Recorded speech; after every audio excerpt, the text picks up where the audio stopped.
형통한 삶이라고 하는 것은 고난이 없는 이상적인 삶을 말하는 게 아닙니다. 요셉은 형통한 자가 되었다라고 성경은 기록을 하고 있는데 그의 삶은 여전히 노예라는 그 우울한 현실 속에 있었죠. 더 나아지지가 않았습니다. 오히려 더 나아지는 게 아니라 절망적이고 억울한 그 감옥 속에서 오랜 시간을 또 보내야 됐습니다. 그럼 과연 뭐가 형통한 것일까요? 우리가 생각하는 형통이라는 것과 너무나 다르잖아요. 우리가 생각하는 형통이라고 하는 것은 괴로운 삶에서 벗어나는 것, 고통스러운 삶이 끝나는 것, 그게 없는 것, 이게 우리가 생각하는 형통이라고 생각합니다. 그런데 성경이 하나님께서 우리에게 알려주고 싶은 형통함은 좀 다릅니다. 우리가 살고 있는 현실, 우리가 놓여진 현실, 그런 현실을 감당할 수 있는 힘이 형통함이라는 겁니다. 우리 인생을 한번 돌아보겠습니다. 우리가 초등학교에 입학을 하면 아이들이 엄마 품에만 있다가 초등학교에 입학을 하면 그동안 겪어보지 못한 어려움을 만나게 됩니다. 또 중고등학교에 입학을 하면 초등학교 때 겪어보지 못한 어려움이 또 있어요. 초등학생들이 겪어보지 못한 여러 어려움들이 중고등학교 가면 있잖아요. 그리고 중고등학교를 졸업하고 대학교 가면 해방이라고 생각합니다. 아이들은. 근데 그렇지 않아요. 가보신 분 다 알지 않습니까? 거기에는 또 다른 겪어보지 못한 어려움이 있습니다. 또 대학을 졸업하면 더 겪어보지 못한 어려움이 사회에 있어요. 또 내가 좋아하는 남과 여를 선택해서 결혼을 합니다. 근데 결혼을 하고 나면 또 다른 어려움이 있습니다. 겪어보지 못한 어려움이 있습니다. 아이를 낳으면 또 다른 어려움이 있어요. 겪어보지 못한 어려움이 또 있습니다. 나의 있는 모습 그대로를 진실하고 정직하게 하나님 앞에 내어 보여드려야 돼요. 하나님, 내가 이렇습니다. 지금 제 마음이 이렇습니다. 너무 힘듭니다. 아픕니다.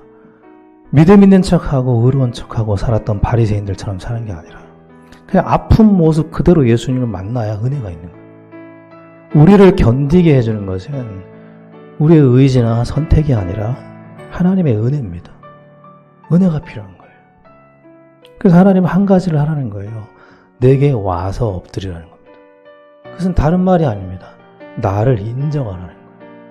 내가 너와 함께 있음을 인정해라. 여러분, 고마움이 크면은요, 가정생활은 문제가 없습니다.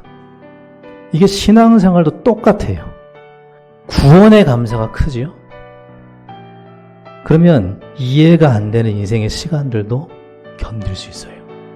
감사가 크면 그렇습니다. 이 은혜가 우리에게 있게 되길 바랍니다. 우리는 인생의 전환을 다 바랍니다. 인생이 변화되길 바라고 인생이 바뀌길 바라죠.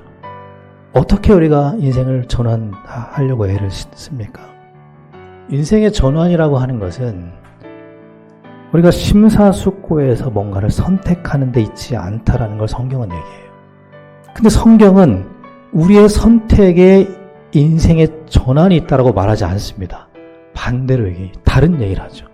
사람이 자기 길을 계획할지라도 그 걸음을 인도하는 분은 하나님이다. 인생은 하나님께 달려있다는 겁니다. 그래서 오늘 본문에도 보니까 긍휼이 뭡니까? 하나님이 은혜로 주셨다는 거예요. 이스라엘을 은혜로 품으셨다는 겁니다.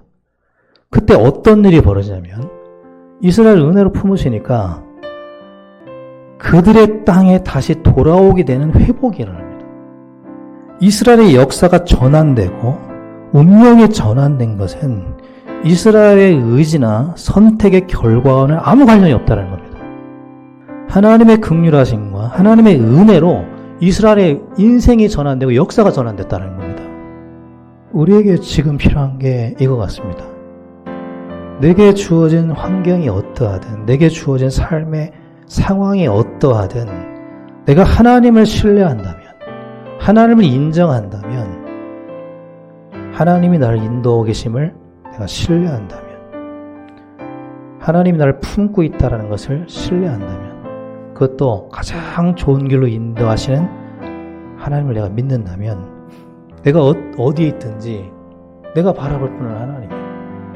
그걸 생각하면서 즐거이 살게 하는 은혜, 이게 우리한테 지금 당장 필요한 것입니다. 이 은혜가 있게 되길 바랍니다.